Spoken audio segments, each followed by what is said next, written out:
RTV app వార్తల్ని క్షణాల్లో చదివే అవకాశం ఉంటుంది. ఒక న్యూస్ పేపర్, ఒక టెలివిజన్ ఛానల్ మీ చేతుల్లో ఎప్పుడూ ఉంటాయి. తెలంగాణ రాష్ట్ర వ్యాప్తంగా ప్రభుత్వ పాఠశాలలో సరఫరా చేసే మధ్యాహ్న భోజనము నాణ్యత లేదు.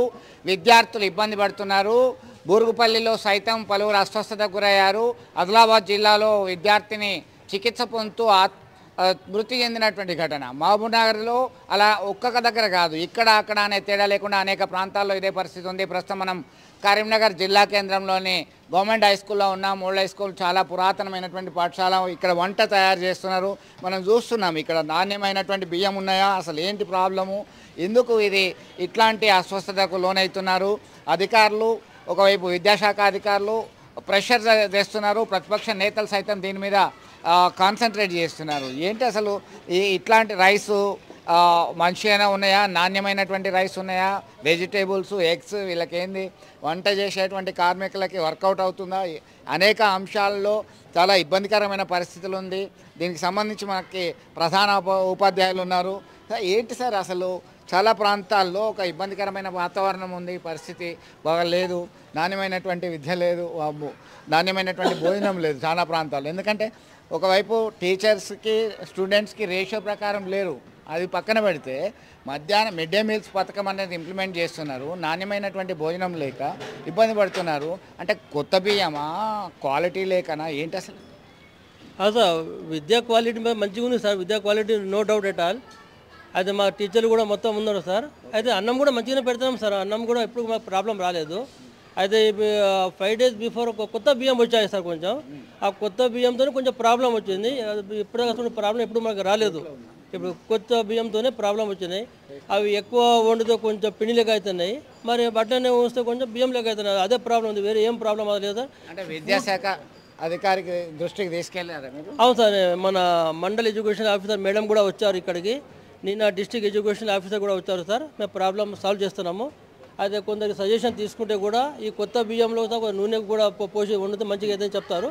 We are going to solve the problem sir. Problem ఏం లేదు. మా దగ్గర ఫుడ్ పాయిజన్ అనేది ఏం కాలేదు సార్. పిల్లలు మంచిగా తింటున్నారు, మంచిగా ఉంటున్నారు, హెల్తీగా ఉంటున్నారు. మా దగ్గర హెల్తీ ఫుడ్ కూడా ఉంది సార్. మనకు గుడ్ క్వాలిటీ ఎడ్యుకేషన్ కూడా మేము ఇస్తున్నాం సార్. మొత్తం మీద ఈ ప్రాంతంలో అసలు ప్రాబ్లం లేదు అంటున్నారు. కొత్త బియ్యం అయినప్పటికీ దానిలో మీద చూస్తే మెత్తగా, మధ్యలో ముద్దగా, కింద మాడిపోయిన పరిస్థితులు అనేక ప్రాంతాల్లో ఉన్నాయి. ఇక్కడ వీరిని అడుగుదాము, నిర్వాహకులను అడుగుదాము. అమ్మ ఏంటి అసలు ప్రాబ్లం, ప్రధానంగా మీరు ఎలాంటి ఇబ్బంది ఎదుర్కొంటున్నారు, ఎట్లా చూడొచ్చు దీనికి? ఒక స్టూడెంట్ మీద మీకు ఎంత వచ్చింది? కొత్త రైస్ వల్ల అన్నం మంచిగా అవుతలేదు సార్. మాకు అట్లా ఉడుకుతలేదు, గంజి ఉండి అడుగున మాడుతుంది, మీద వాటర్ వేలుతున్నాయి. ఇక వండలేక అదే ఇబ్బంది ఉంది సార్ కొత్త రైస్ తోటి. మొన్న వచ్చిన రైస్ తోటి అంతకుముందు కొంచెం బాగానే ఉండే. అంటే పిల్లలు ఏమంటున్నారు, కడుపు నొస్తున్నది, వాంతులు అవుతున్నాయి, కొన్ని ప్రాంతాల్లో అవుతున్నాయి కదా, అట్లా ఏం లేదు సార్. ఇది రైస్ సరిగా అవుతలేదా? రైస్ తినడానికి వాళ్ళకు అంటే ఒక స్టూడెంట్ మీద మీకు ఎంత ఇస్తారు? మీకు చేసిన పనికి ప్రతిఫలం వస్తుందా మీకు? నేను కాదు సార్ వంట చేసేది, నేను ఇన్ఛార్జ్ సార్. వంటకి ఇన్ఛార్జ్ వాళ్ళకి వర్కౌట్ అవుతుందా? ఇక వాళ్ళకు తెలియాలి సార్. ఎవరు ఇక్కడ వంట చేసేది? మీరు ఇక్కడ ఇన్ఛార్జ్ సార్. నేను ఏమో ఒక్క నిమిషము, మీకు వర్కౌట్ అవుతుందా అమ్మా? దీనికి సంబంధించి మీకు ఇబ్బంది ఏమున్నది అసలు?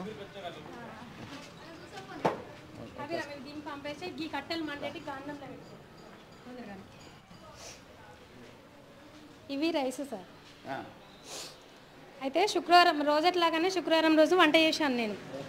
నీళ్ళల్లో బియ్యం వేసుడుతోటే కింద అడుగంటుతుంది, అది ఉడకట్లేదు. ఎక్కువ వాటర్ పోస్తే మొత్తం గూజ్ అవుతుంది, కింద అడుగంటుతుంది, ముద్దలు ఉడకట్లేదు. అయితే శుక్రవారము తిన్నారు, 207 మంది తిన్నారు. 10 మంది ఆంటీ మేము ఎత్తగైంది తినం, మేము మాకు గుడ్డు ఇచ్చేసేయి అంటే ఇచ్చేసిన. అంత అయిపోయిన తర్వాత మేము బోర్లు తేమేటప్పుడు వచ్చి మాడు మేము పడేసిన తర్వాత మాడు బైకి పట్టి లావట్టి మాడింది మేము తినము అని చెప్పేసి ఇది చేసారు. శుక్రవారం రోజు మళ్ళీ మేము బగారన్నం వండి పప్పు చేసిన, పాత రైస్ పెట్టిన బాగుంది.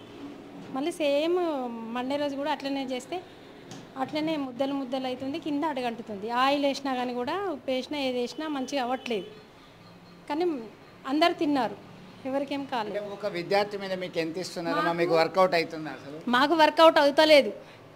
1 to 5th వరకు 5 రూపాయలు వస్తాయి. 6th, 7th, 8th 8 రూపాయల 18 పైసలు వస్తాయి. 8 రూపాయల 18 పైసలలో నేను కర్రీ చేయాలి, కూరగాయలు తీసుకురావాలి, ఆయిల్ తేవాలి, ఉప్పు తేవాలి, అన్నీ మొత్తం పప్పు ఉప్పు అన్నీ తీసుకొచ్చి కారం తీసుకొచ్చి చేయాలి. గుడ్డ వచ్చేసి 9th, 10th 10 రూపాయల 60 పైసలనే గుడ్డు పెట్టాలి. గుడ్డుకు మాకు ప్రభుత్వం 5 రూపాయలు ఇస్తుంది. మేము 7 రూపాయలు పెట్టి కొనుకొస్తున్నాం. అదనంగా 2 రూపాయలు మేము ఎక్కువ పెట్టి చేస్తున్నాం. ఆ 8 రూపాయల 18 పైసలలో అయితే లేదు, కాకున్నా కానీ చాలన్నట్టుగా మేము ఇది చేస్తున్నాము. 1 year నుంచి బిల్లు లేవు, జనవరి నుంచి బిల్లు లేవు, 9th, 10th, ఏప్రిల్ నుంచి గుడ్ల బిల్లు లేవు, మార్చి నుంచి జీతాలు లేవు. మేము అప్పు తీసుకొచ్చి వంట చేస్తున్నాం. ఈ రైసు ఇది మేము ఇట్లా వస్తుందని చెప్పినా కానీ ఏమంటున్నారంటే మా ఇచ్చిన వాళ్ళ అక్కడి నుండి వచ్చిన రైస్కి మనం ఏం చేయలేదమ్మా, అదే వండాలి అని చెప్పేసి అంటే అదే రైస్ మేము వండితే అది బాగా అవుతలేదు. చూశారు కదా, ప్రాక్టికల్ ప్రాబ్లమ్స్ అనేకం ఉన్నాయి. గ్రౌండ్ లెవెల్లో చాలని బియ్యము ఇవన్నీ కూడా కొత్త బియ్యం ఉండడం వల్ల ఇబ్బందికరమైన పరిస్థితి. రైసు ముద్దగా కావడము లేదా మాడిపోవడం అనేది వస్తుంది. మరొక వైపు వీరికి మార్చి నుంచి వాళ్ళు చేసినటువంటి పనికి ఫలితం లేదు, డబ్బులు వస్తలేవు. 5 రూపాయలు ఒక ఎగ్గుకి ఇస్తున్నారు, కానీ 7 రూపాయల వరకు, 6.5 నుంచి 7 రూపాయల వరకు వాళ్ళు చెల్లించాల్సినటువంటి పరిస్థితి. ఒకవైపు బిల్లులు రాక మరొక వైపు అదనంగా ఖర్చు పెట్టుకుంటే ఇబ్బందికరమైన పరిస్థితి వస్తుంది. ఇక్కడ మాత్రం విద్యార్థులకి సమయానికి అందించాల్సినటువంటి పరిస్థితి. ఇదంతా కూడా ప్రాక్టికల్ ప్రాబ్లమ్స్ ఉన్నాయి. గ్రౌండ్ లెవెల్లో విద్యార్థులు సైతం ఇబ్బంది పడుతున్నారు. ఒకవైపు మాడు, మరొక వైపు ముద్దగా ఉండడం వల్లనే తినలేకపోతున్నారు. కొంతమందికి కడుపు నొప్పి, వాంతులు, విరోచనాలు లాంటివి కొన్ని ప్రాంతాల్లో అవుతున్నాయి. రాష్ట్ర వ్యాప్తంగా అనేక సమస్యలతో కునారిల్లుతున్నాయి. ప్రభుత్వ పాఠశాలలో మిడ్ డే మీల్స్ పథకం అనేది మరి ఖచ్చితంగా అమలు చేయాలి. వంట చేసేటువంటి వాళ్ళకి సరిపోయేటువంటి బిల్లులు ఎప్పటికప్పుడు ఇవ్వాల్సినటువంటి అవసరం ఎంతైనా ఉంది. ఒక్కసారి వాళ్ళు పిల్లల్ని కూడా అడిగి తెలుసుకుందాం. వారికి చూద్దాం, పిల్లలు మధ్యాహ్న భోజనాన్ని స్వీకరిస్తున్నారు, వాళ్ళ అభిప్రాయం తెలుసుకుందాం. కొంతమందిని ఏం బాబు వాళ్ళు ఎట్లా ఉన్నది రైస్? మంచిగా ఉన్నాయి. నిన్న పరిస్థితి నిన్న కొంచెం మాడిపోయినట్టున్నాయి అంతే. మాడిపోయినట్టున్నాయి, ఇప్పుడు పర్లేదా? నీ పేరేనా? ఏం చదువుతున్నాను? అర్చిత్. ఎట్లా ఉన్నది? మంచిగా ఉంది.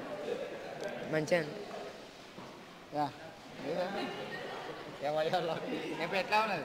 మంచిగా ఉంది. అలా బాగానే ఉందా? మంచిగా నిన్న మాడినట్టు కొంచెం.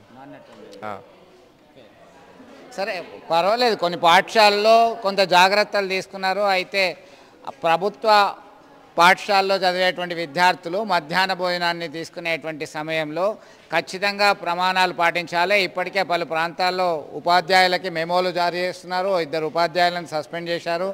ఖచ్చితంగా నాణ్యమైనటువంటి విద్యనే కాదు, నాణ్యమైనటువంటి భోజనాన్ని అందించాలంటే దీనికి సరిపోయే మౌలిక సదుపాయాలు కల్పించాలి. వంట వండేటువంటి కార్మికులకి సరిపోయేటువంటి వేతనం ఇవ్వాలి, నాణ్యమైనటువంటి బియ్యాన్ని సైతం ఇవ్వాలని చెప్పి విద్యార్థి సంఘాలు డిమాండ్ చేస్తున్నారు. రాష్ట్ర వ్యాప్తంగా పలు ప్రాంతాల్లో ఏ ఒక్క విద్యార్థి కూడా అనారోగ్యానికి గురి కావద్దు అనేటువంటి అంశాన్ని తెర మీదకి తెస్తున్నటువంటి పరిస్థితి. అక్కడనే కాదు, తెలంగాణ రాష్ట్ర వ్యాప్తంగా పలు ప్రాంతాల్లో ఇబ్బందికరమైనటువంటి పరిస్థితులు వచ్చినటువంటి దృష్టిలో ఉంచుకొని విద్యాశాఖ ప్రత్యేకమైనటువంటి శ్రద్ధ చూపాల్సినటువంటి అవసరం ఎంతైనా ఉంది. వీడియో జర్నలిస్ట్ సుమంత్తో కలిసి చంద్రశేఖర్, RTV, కరీంనగర్ నుండి. మరిన్ని వీడియోస్ కోసం ఛానల్ ని సబ్స్క్రైబ్ చేయండి, లేటెస్ట్ అప్డేట్స్ కోసం వాట్సాప్ ఛానల్ ని ఫాలో చేయండి, అండ్ లింక్ డిస్క్రిప్షన్ లో ఉంది.